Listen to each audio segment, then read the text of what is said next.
Merci tout le monde d'être ici avec nous. Thanks everyone for being here with us. I stand alongside MPs from 3 different parties, all of which are significantly concerned with this government's inaction on the climate crisis that has led Canada to be the only G7 country whose emissions have risen since 1990, as well as Aly Hyder Ali from Environmental Defense.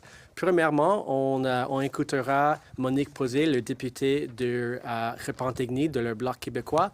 Après ça, Alex Boulerice à ma droite, et puis aussi Elizabeth May from the Greens. Aly's comments will follow thereafter. Monique, à vous.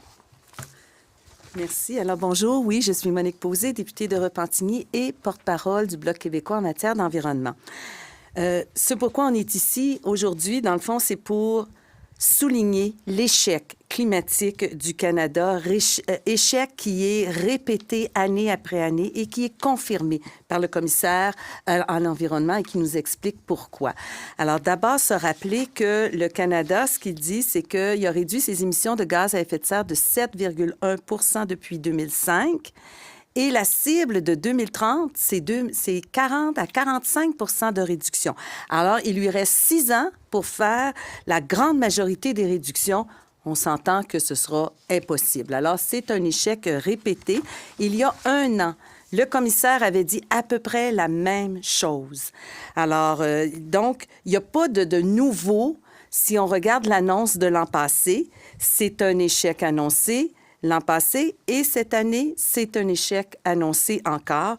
Donc, pendant 1 an, le Bloc québécois a fait des appels à l'action. Les groupes environnementaux aussi ont fait des appels à l'action, mais il n'y a pas eu d'action pendant 1 an. Il n'y a que des paroles. Donc, ils sont en retard sur leurs objectifs. Ils manquent d'ambition pour leurs objectifs. Alors, une série d'annonces qui est faite en étant très optimiste, mais non, une série d'annonces, ce ne sont pas des politiques. Alors, il n'y a pas vraiment un blocage, c'est un manque de courage politique de la part du gouvernement. Cet après-midi, au comité, nous allons recevoir le commissaire à l'environnement. Nous pourrons le questionner plus en détail sur son rapport, particulièrement, bien sûr, le rapport numéro 7 qui parle de la carboneutralité. Alors, s'il est sérieux, quelques suggestions pour le gouvernement.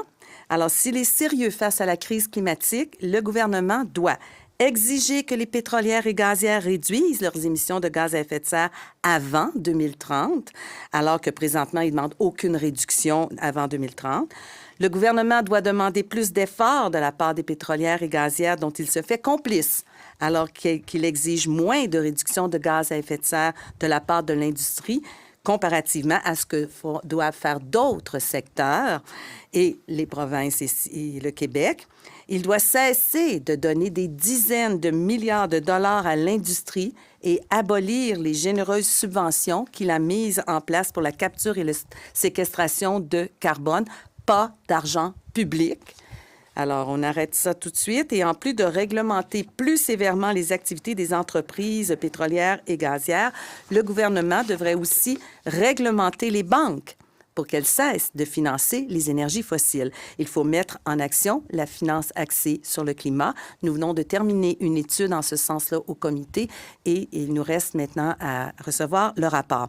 Alors, à l'heure actuelle, ce qu'on peut dire, c'est que les politiques du ministre de l'Environnement ne permettent pas de s'assurer que les pétrolières et gazières canadiennes assumeront leur juste part de réduction.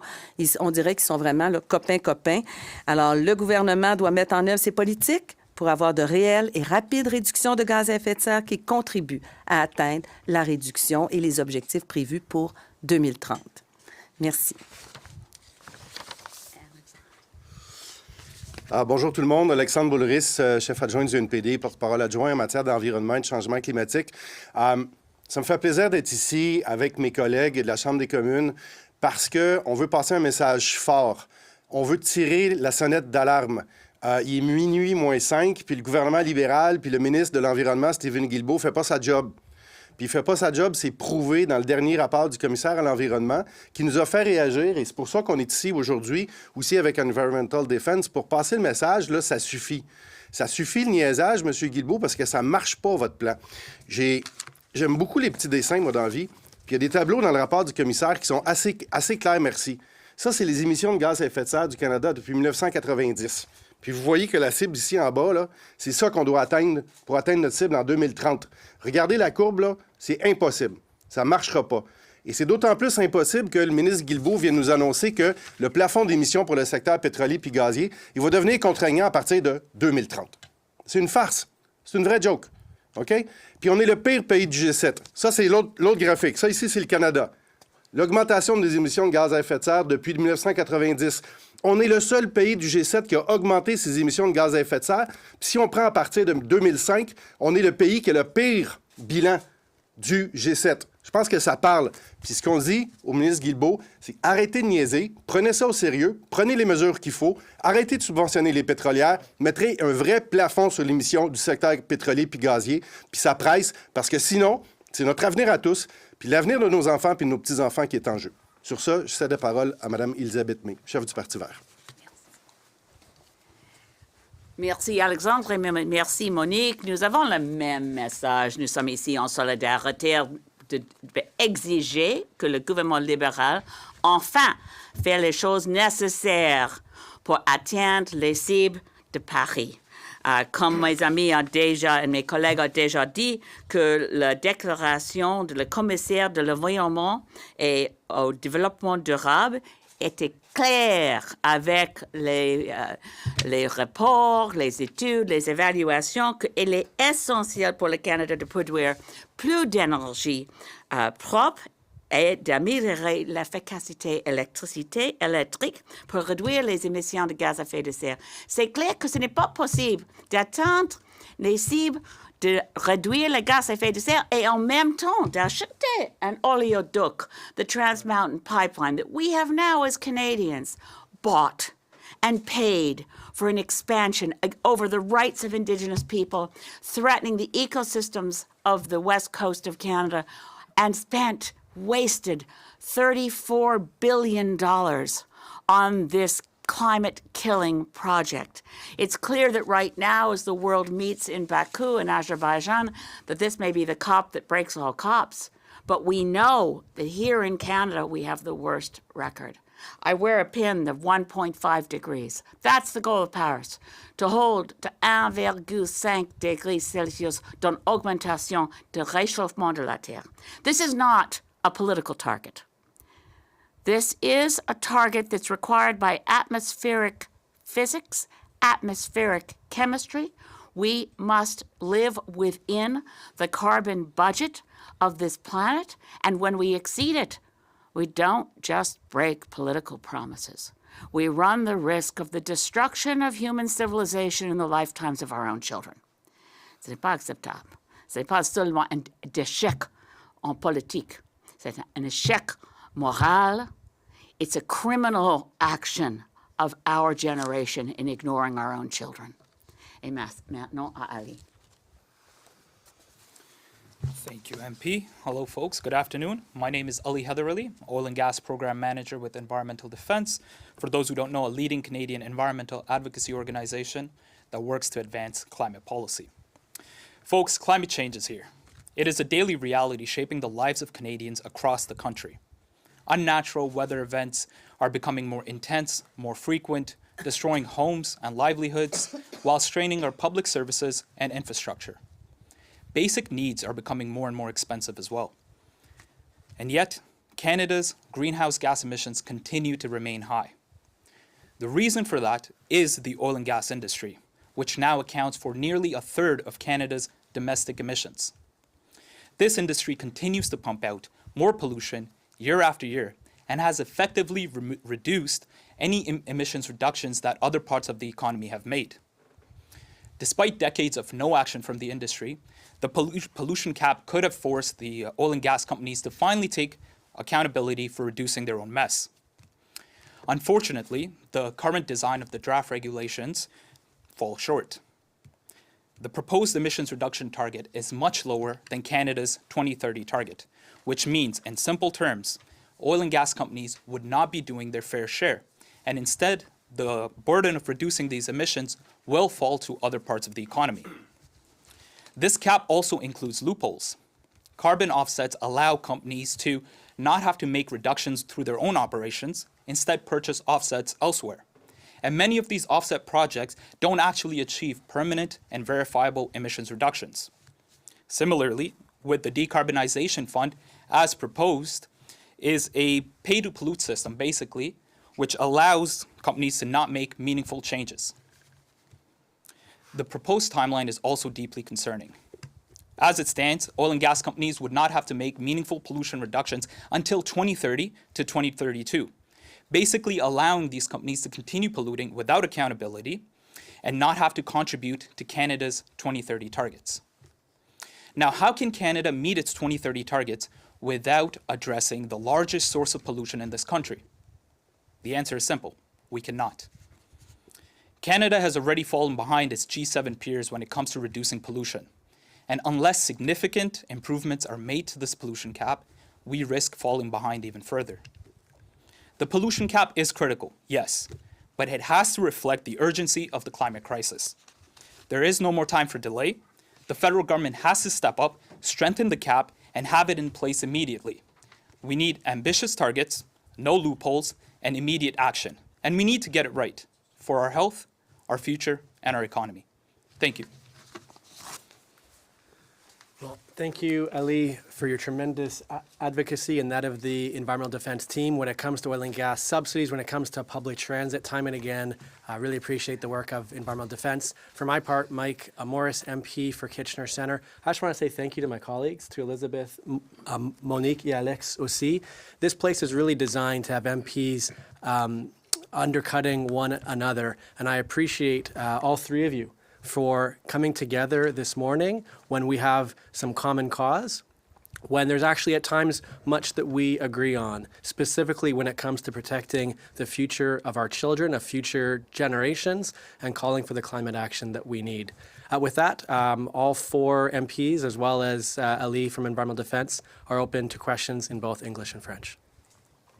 If you have a question on Zoom, please use the raise hand function. Si vous avez une question en ligne, s'il vous plaît, utilisez la fonction main levée.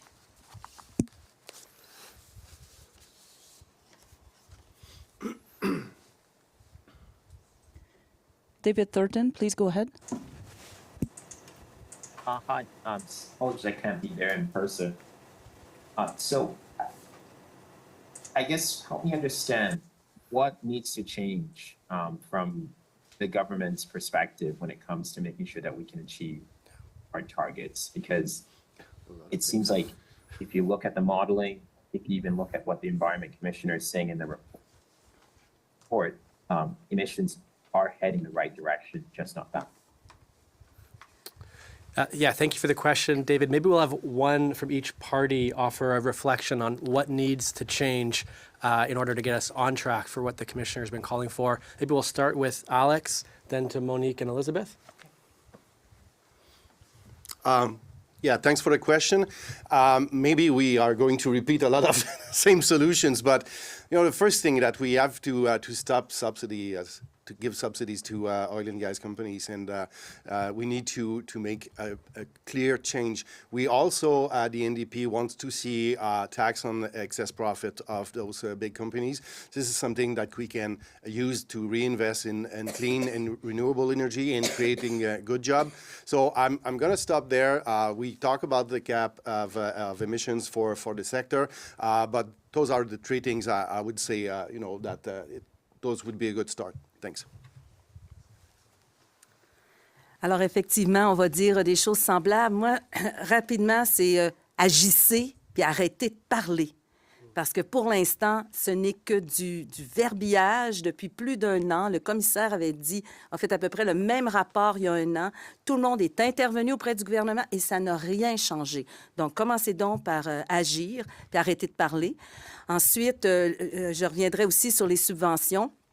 Alors, tant et aussi longtemps qu'il y aura des subventions de l'ordre de milliards de dollars qui sont données aux pétrolières, bien, on n'y arrivera pas, là, parce que dans le fond, ce qu'on fait, c'est augmenter la production. Maintenant, la production, vous pouvez me dire, ça relève de l'Alberta, ça relève des provinces, sauf que les tuyaux, les pipelines, ça relève du gouvernement fédéral. Alors, quand ils rajoutent un pipeline à 34 milliards de dollars, ben oui, ça augmente la production. Alors, on revient toujours aux mêmes choses. Arrêtons de subventionner cette industrie qui est mortifère.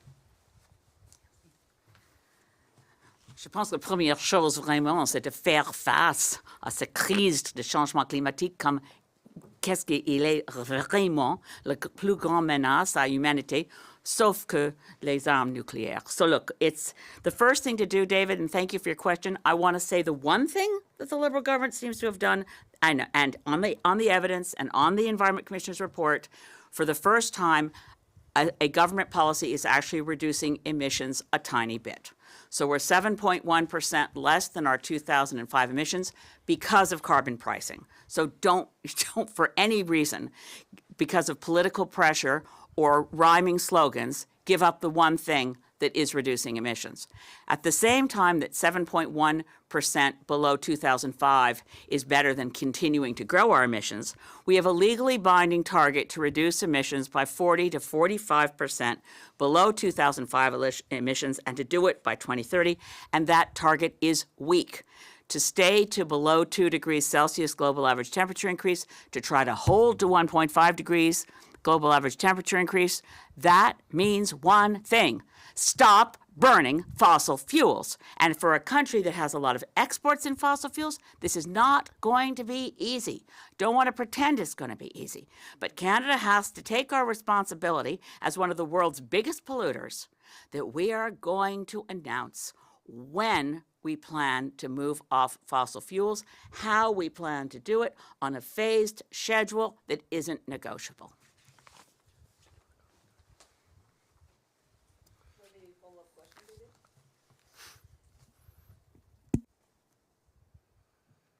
Okay, thanks for that.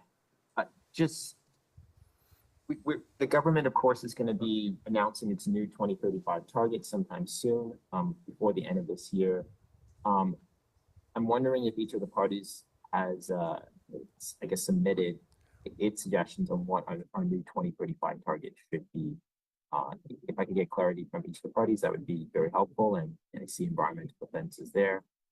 If they want to add anything to that, that would be helpful as well. Well, I expect, David, what you'll also hear from each party is the need to actually get the 2030 target in line with science as opposed to a politically designed one. And then, of course, meeting a target for 2030. But you've asked about 2035. Why don't we just do the same order unless... Do folks want to add to that? And maybe Ali can add more specifics, but I imagine each party would be calling for a 2035 target that would do what the 2030 target didn't, which is align with climate science and then have a plan to actually follow through on that number, which is exactly what the commissioner is calling out, still is not the case. Ali, well, happy to have you share more. Sure. Definitely agree with that. It has to be science aligned. It has to ensure that we are on the right trajectory to make sure that Canada achieves its climate goals and we create a greener, cleaner future, a livable future for future generations to come. And obviously, we have to meet the targets that we set. There is no point in setting targets if we are, as a country, not able to meet them and continually falling behind the 8 ball, if you will. The other thing I will add, yes, there is a lot of work to do within the next 6 years, but we also have to look at why exactly are we unable to reduce our pollution? Why exactly are we unable to meet our 2030 targets? The oil and gas industry is canceling out achievements in other parts of the economy. And that has to be called out, that has to be addressed, and that can only be addressed through stronger policies on this polluting industry. Thanks, David. Just briefly, to return to the science, the 6th assessment report of the IPCC on April 4th, 2022, made it very clear. To hold to 1.5 degrees or to stay below 2 degrees, we must ensure that global emissions begin to fall rapidly, having peaked and begin to fall rapidly, and this is their language, quote unquote, at the latest before 2025, close quote. We are on the very precipice of too late, but it is not too late. The world must act together.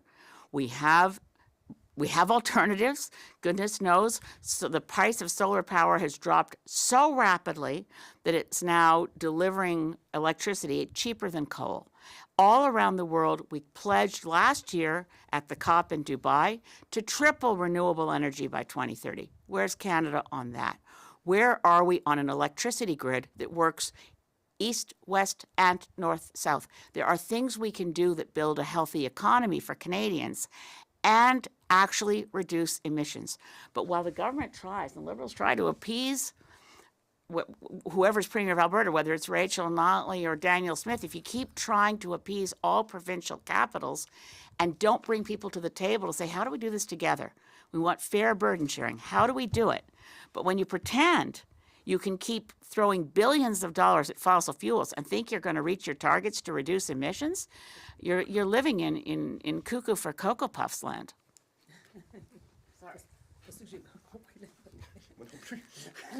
I think ça marche pour tous les députés ici. And you heard already from Alex as well, David, with respect to, you heard MPs talk about calling to end the subsidies, as well as taxing the windfall profits of the oil and gas industries, another point of alignment across all three parties here this morning. That could generate $4.2 billion on top of the $18 billion that go to subsidies every single year. Every dollar of that could go to the renewable energy economy, to public transit, to clean carbon-free energy solutions that we need.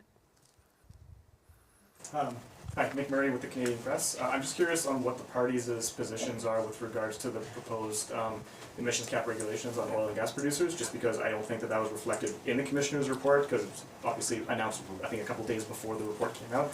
But other than the fact that it doesn't call on reductions by 2030, perhaps 2026, there's some ambiguity there. But other than that point, I'm just wondering where the parties stand on those draft regulations. And you've heard from Aly on this already from Environmental Defense. So why don't we go one party? We'll do Alex from NDP, Monique from Bloc, and then Elizabeth. Elizabeth, you got the green points just fine. We'll start with Alex. Okay, so super quickly, too little, too late. First answer. The second answer is that it's not serious to have a binding goal and target for 2030 when you're supposed to meet those targets in 2030. It's just not possible that it's going to be, les contraintes vont arriver au moment où on a des objectifs à atteindre en 2030. Fait que c'est pas sérieux. Il aurait dû avoir ce plafond d'émissions-là il y a 5 ans, il y a 8 ans. Là, il nous arrive en 2024, à 6 ans de l'objectif de 2030, puis nous dit on va être contraignant en 2030 pour atteindre nos objectifs de 2030. Dans quel univers c'est possible, ça? Alors, on va avoir à peu près les mêmes discours. Encore une fois, je rajouterais cependant une chose, c'est que dans le plafonnement des émissions, ce qui a été annoncé par le ministre, les pétrolières doivent, ça va être en 2026, on va calculer leur production de 2026 pour après ça leur demander de se conformer en 2030. Alors, les pétrolières et gazières ont tout l'avantage d'augmenter leur production d'ici 2026. Et j'ai le goût de vous dire que le gouvernement leur déroule pratiquement le tapis rouge pour le faire. Voilà. Je suis tout à fait d'accord avec député Pauzé. Je veux ajouter que dans la Chambre de communes, notre ministre de l'Environnement, M. Guibault, a dit que c'est pas un problème. L'augmentation de production d'énergie fossile, c'est de 16%. So he said in the House, don't get too upset about the oil and gas caps. We're going to be they're going to still with the caps in place. We can increase emissions and increase oil and gas production by 16%. If you're increasing production, you're not achieving your targets. But isn't that mostly factoring in the methane capture technology that the government is trying to push forward? Yes, but it doesn't speak to the fact that when we increase production, there's only one atmosphere. And if we don't think it matters that the bitumen that we ship to other countries gets refined and burned there, that's our atmosphere too. So we're reheating and throwing fuel on the fire of the climate crisis by increasing the production that we don't count when it's burned somewhere else. It's the same carbon accounting trick as with the TMX pipeline. So it's 84 megatons. Those 84 megatons are in other countries. Our emissions from fossil fuel exports are around 200 megatons higher than our domestic emissions. It's one atmosphere at the end of the day. And no surprise, the longer the feedback session went on the oil and gas cap, the weaker it got. The more time the oil and gas industry spent lobbying the government to get one loophole after another. Just on the policy side of things, obviously with the new administration coming in south of the border, former Minister Morneau had come out a couple of weeks ago on CTV saying that the federal government should perhaps be better aligned with the pending Trump administration with regards to not affecting kind of other policy areas. Just wondering where the parties stand as far as how Canada should align itself with the U.S., with perhaps a government that may have a different political idea on how to address the climate situation. Well, yeah, let's be clear in the question. They certainly do. They don't even agree with the Paris targets. And so I think it's important to get reflections. Do you want to do the same order again? Yeah, we'll start with Alex and then Monique and then Elizabeth. Great. Je pense que c'est une préoccupation pour tout le monde. On est très inquiet avec la prochaine administration Trump. L'administration Biden avait eu des mesures sur la transition énergétique, la création d'emplois, qui étaient vraiment intéressantes, dont on pouvait s'inspirer. Là, c'est sûr que les États-Unis vont nécessairement reculer. Mais ce n'est pas parce qu'ils reculent que nous, on n'a pas la responsabilité d'agir. Comme Québécois ou comme Canadiens, on est parmi les plus grands pollueurs au monde par habitant. Alors, c'est pas parce que les Américains vont peut-être décrocher que le reste de la planète va décrocher. Parce que ça veut dire une chose. Ça veut dire plus de catastrophes naturelles. Ça veut dire plus d'inondations. Ça veut dire plus de sécheresse. Ça veut dire plus de coûts pour tout le monde, partout dans le monde. Ça veut dire plus de migrants climatiques. Si vous pensez qu'on reçoit beaucoup de réfugiés en ce moment, si ça devient invivable partout autour de la planète à l'équateur, regardez les dizaines de millions de personnes qui vont devoir se déplacer pour trouver juste un endroit où c'est humainement possible de vivre. Alors, on ne peut pas se permettre de reculer parce que M. Trump est un climato-sceptique. Et je rajouterais que lors de son premier mandat, quand M. Trump est sorti de l'accord de Paris, j'étais à la COP qui a suivi et les Américains, ils étaient là. Il y avait des kiosques puis ils disaient « We're still in ». Alors, donc, il y a la population et il y a le président. Mais en gros, dans le fond, pour le Canada, là, il n'y a rien qui est remis en question dans ce pays pétrolier-là. C'est un pays pétrolier qui favorise l'augmentation de la production, qui subventionne largement. Alors, on est des fois, j'ai goûté en avance même sur ce que fait M. Trump. It's a shame Bill Morneau missed science when he was in school. We have a responsibility as elected people to ensure in governments all around the world that we preserve a livable, habitable planet for our kids and the survival of human civilization. There is no economy on a dead planet.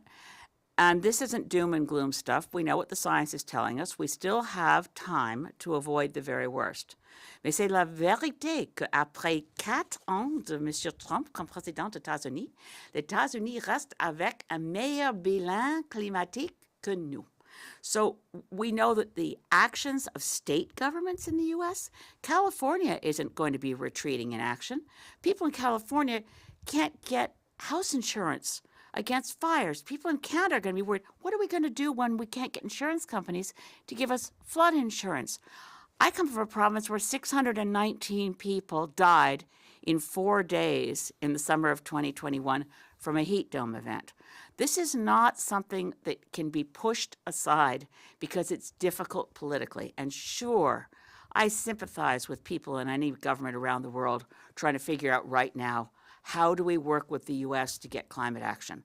We've been struggling for years. How do we work with the People's Republic of China to get climate action? But one thing scientists agree on, and most governments around the world agree on, we don't have a choice. Can I just add something as well? With the U.S. election, yes, President Trump, President-elect Trump, has stated that he's going to roll back on climate action. And that is completely unfortunate and not at the situation that we are at is what is needed. But what he can't do is slow down the momentum around the world for clean energy.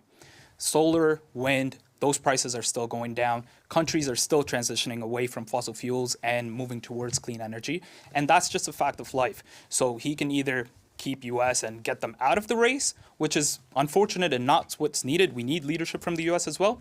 But ultimately, it's not going to slow down the forward momentum across the world. And I think that is what's important to focus on. And that means that Canada also cannot step back just because its southern neighbor is stepping back.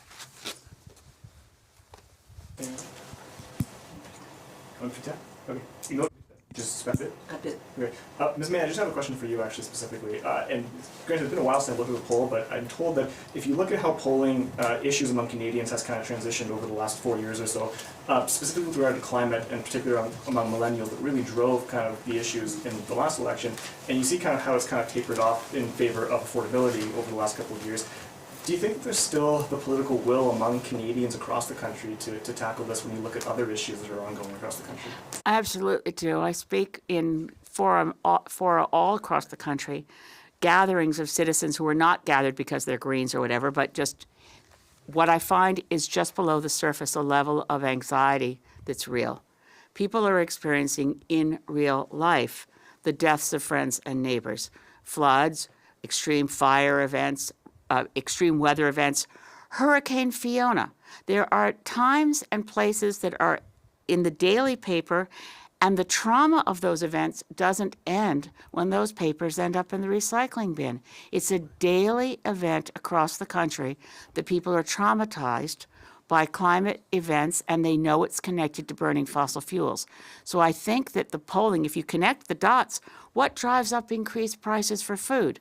Loss of crops in extreme weather events, the collapse of the food chain and secure food supplies to people all around the world because of the climate crisis, the extreme increase in the debt load for various governments, whether municipal or provincial, as a result of extreme weather events.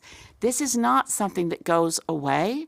And yes, polling results pick up what people have most recently experienced, and it's true that the affordability crisis is real, and people around the world are experiencing it. But it's connected to climate. They're not separate issues. We have to deal with affordability, yes, by ensuring that we have income redistribution, we stop subsidizing the wealthiest and fossil fuel companies with their extreme excess profits. We have to make sure that the people who are experiencing affordability and the crunch with the most pain get help. We have to recognize that pain is related to the climate crisis. It's about connecting the dots. Je veux répéter la question en français si mes collègues Bloc et MPD veulent répondre aussi. La question, on peut être bref, mais je pense que c'est important parce qu'il y a 3 parties ici aujourd'hui. Alors, oui, merci. Les chiffres de poll, désolé, M. Boulerice, peut-être pour m'aider avec les sondages. Merci. Si vous regardez les sondages, l'issue de climatique, particulièrement par rapport à des millennials, ça a vraiment tombé les dernières 4 années en faveur des issues de logement, de coût de vie, puis tout ça. Pensez-vous qu'il y a encore la foi autour du pays pour combattre l'issue climatique, tandis qu'il y a tellement d'autres issues qui font face aux Canadiens? Oui, mais merci pour la question. La réponse simple, c'est que peu importe les sondages, une chose est claire. La crise climatique, c'est une crise de coût de la vie. Parce que ça va coûter plus cher à tout le monde d'avoir une planète qui est en train de se déglinguer. Alors, c'est vrai, s'il y a plus de sécheresse, s'il y a plus d'inondations, s'il y a plus de feux de forêt, tout va coûter plus cher. Les produits alimentaires vont coûter plus cher. S'il y a des crises de chaleur intense, ça va faire un fardeau sur notre système de santé. Ça va coûter plus cher sur notre système de santé. Tout ça va avoir des conséquences. Alors, la crise environnementale et puis la crise de l'abordabilité ou du coût de la vie, bien, ça va ensemble. Je pourrais répéter la même chose avec des exemples précis de mes propres enfants, mais c'est exactement ça. Là. Quand, par exemple, ma fille veut faire finir son sous-sol, c'est fini là, de faire finir des sous-sols. Là. Ils n'auront pas d'assurance, puis ils n'auront peut-être même pas le permis de la ville. Alors, les gens vont le réaliser de plus en plus. Puis moi, je mets ça aussi en lien avec la santé. Je veux dire, il y a plus de cancers, il y a plus de problèmes rénaux, il y a plus de problèmes pulmonaires. Alors, la crise climatique, la pollution et tout ça, ça a des impacts aussi sur notre santé. Thank you. This concludes Merci. the press conference. Merci, c'est ce qui conclut la conférence. Thank you.